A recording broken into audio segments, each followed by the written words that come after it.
Alright guys, we've just had a big weekend of Championship football and we are back today to talk through all of the major talking points. Plenty to dive into, and as always I want to hear your guys' thoughts in the comments down below. If you're going to enjoy, make sure to drop a like. But without any further ado, let's jump in. It was a big result for Norwich on Friday night, a win against Hull which takes them to within 2 points of the playoffs. We mentioned going into this one that it was probably going to be quite a tight encounter, and to be fair I thought Norwich handled the occasion quite well. Have been a bit hit and miss, especially defensively so far this season, but I thought they did fairly well to stifle the attacking threats from Hull and would have got a clean sheet in this one had it not been for that late consolation goal, which was a great strike by Tyler Morton. But Norwich took their moments when they came around. Johnny Rowe with an absolutely sublime finish, and when you have a talent like that who is capable of being a game changer, you always stand a chance in these sorts of matches. From a Hull perspective, the recent tail off is somewhat concerning. That's now 4 defeats from their last 5 league matches.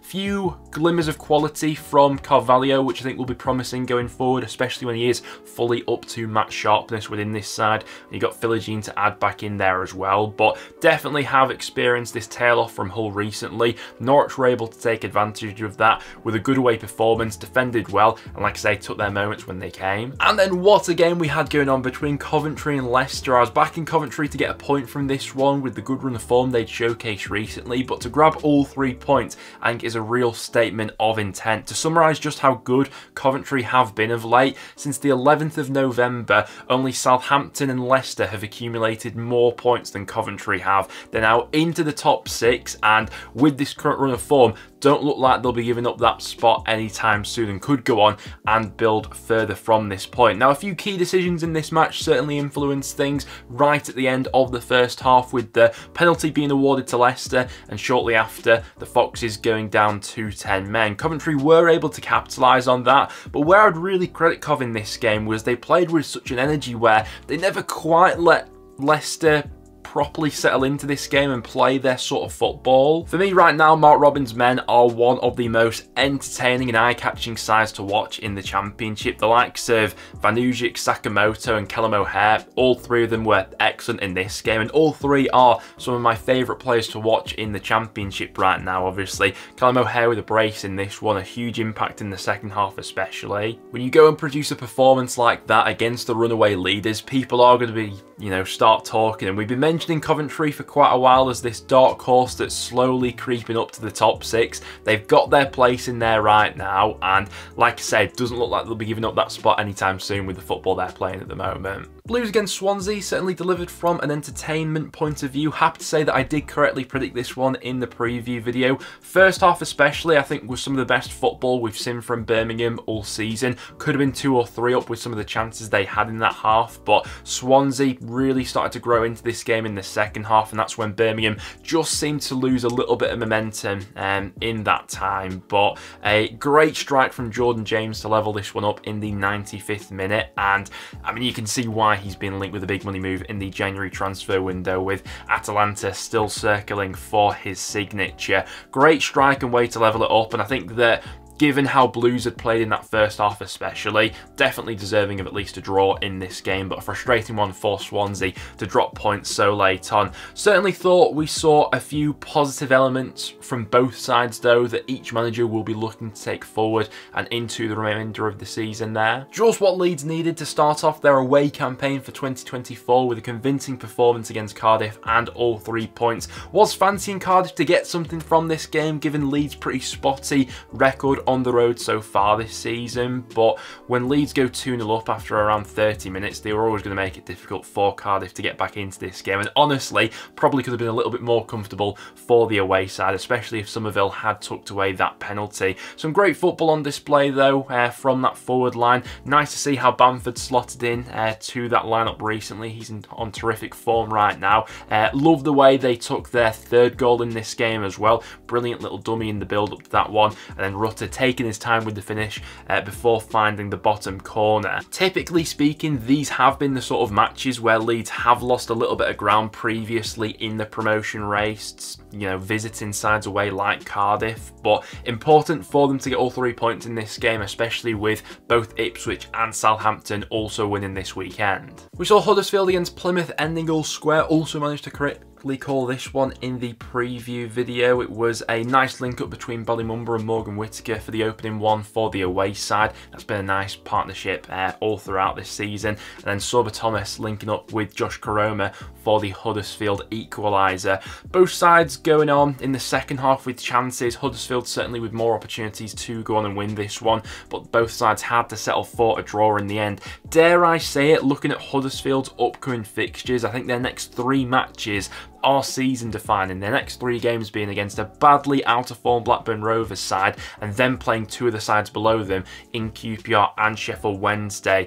Honestly, I think if Huddersfield don't take a minimum of 4 points from those next 3 matches, I really do fear for their survival hopes this season. Currently under Darren Moore, still averaging under 1 point per game, which is a concern. For Plymouth, their squad's been weakened even further since playing this game, with Kane Kessler-Hayden being recalled by Aston Villa, another of their loanees being pulled out of them. Losing that many players in a short spell of time along with a manager psychologically could have an impact on that squad. It'll be up to Ian Foster now to balance that group of players and hopefully for Plymouth's sake get a few more bodies in between now and the end of the window. Next then to Preston up against Bristol City, and this game really was a game of 2 halves. First off, I thought Bristol City looked fairly tidy on the ball, couple of good opportunities as well. Freddie Woodman had to be on top form to keep a clean sheet going into half time, and Preston really just looked like our lethargic usual selves. We weren't particularly at the races in this one, a lot of sloppy passes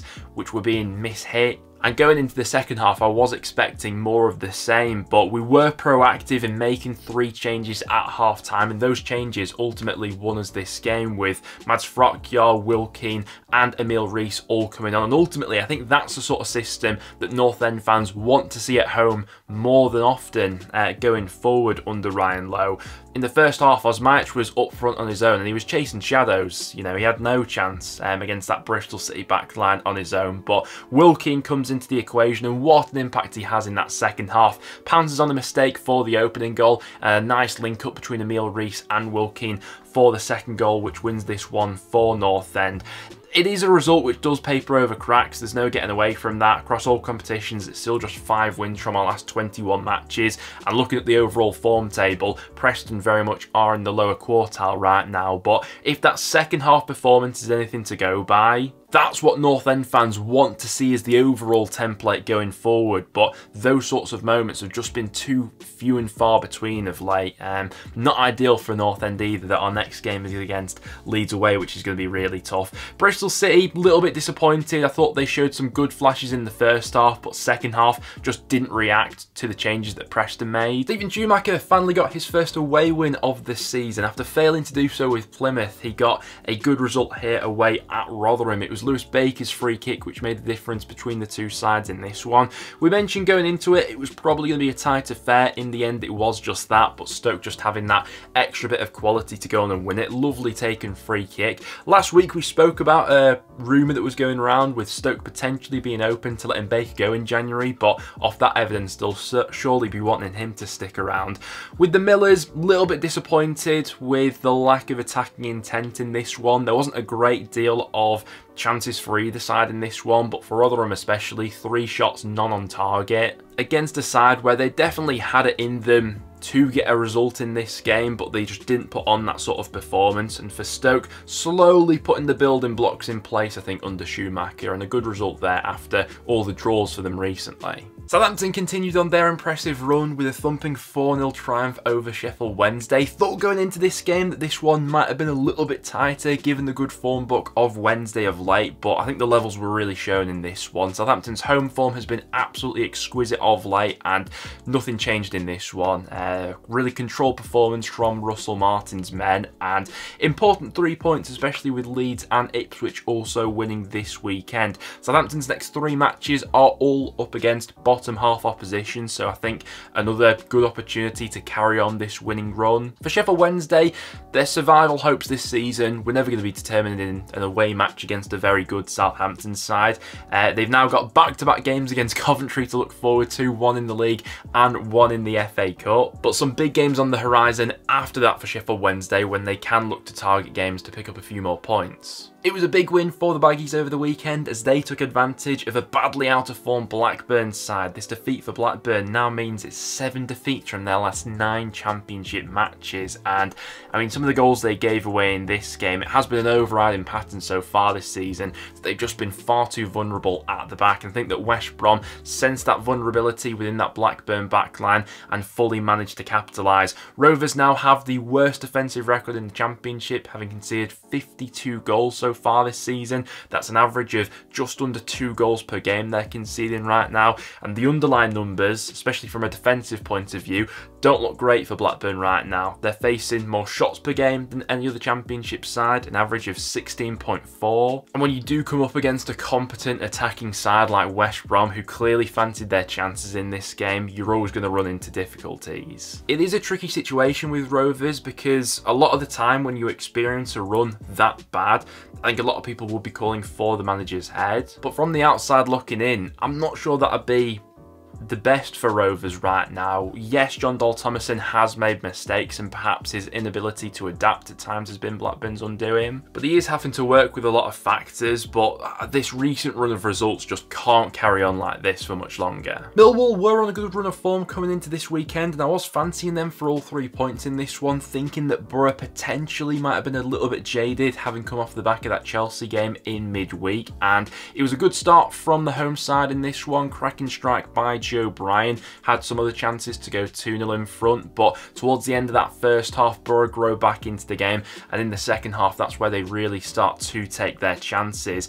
Good game management, it seemed, by Carrick in this one. Also brilliant to see Marcus Forss back in the frame for Middlesbrough as well. We mentioned him as one of the players I was most excited to see return in the Championship in 2024 in one of the previous videos, and it only took him a few minutes to make an impact in this game, scoring the 3rd goal of the game with a terrific finish. The result for Borough now leaves them just 1 point off the playoffs, and with that second leg to look forward to around the cup. The result leaves Middlesbrough just 1 point off the top 6. It is very congested in and around that region of the table, but definitely put themselves back into the conversation recently. We saw Ipswich finally returning to winning ways with a 2-1 triumph over Sunderland. Did have a good feeling about Ipswich coming into this weekend, but they had to work for all 3 points in this one. It was a cracking strike by Jack Clarke to give the away side the lead.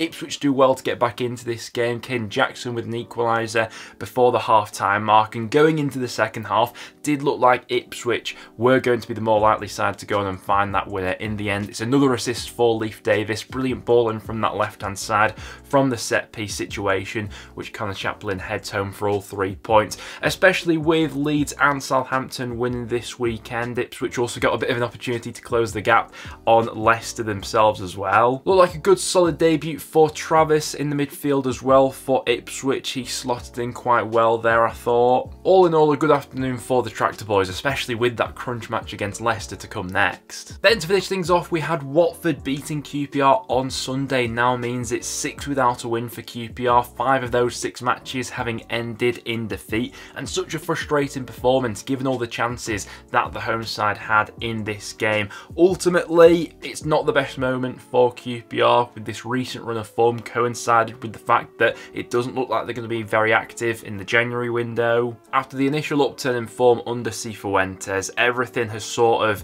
caved in on itself over these past few weeks, and it doesn't seem as if he will be getting that support in January to go ahead and improve the squad. Great result for Watford though. Where on earth did that brace come from Jake Livermore? The first goal especially being an absolutely fantastic hit, but they ultimately did well out of this game, and the result leaves them just 1 point off the top 6 now. But guys, there we have it. That will now wrap it up for today's video. Thank you very much for tuning in. Make sure to get your thoughts on all of these matches in the comments down below, and for more Championship content, make sure to like and subscribe. Thanks for watching though guys, and I'll see you all in the next one.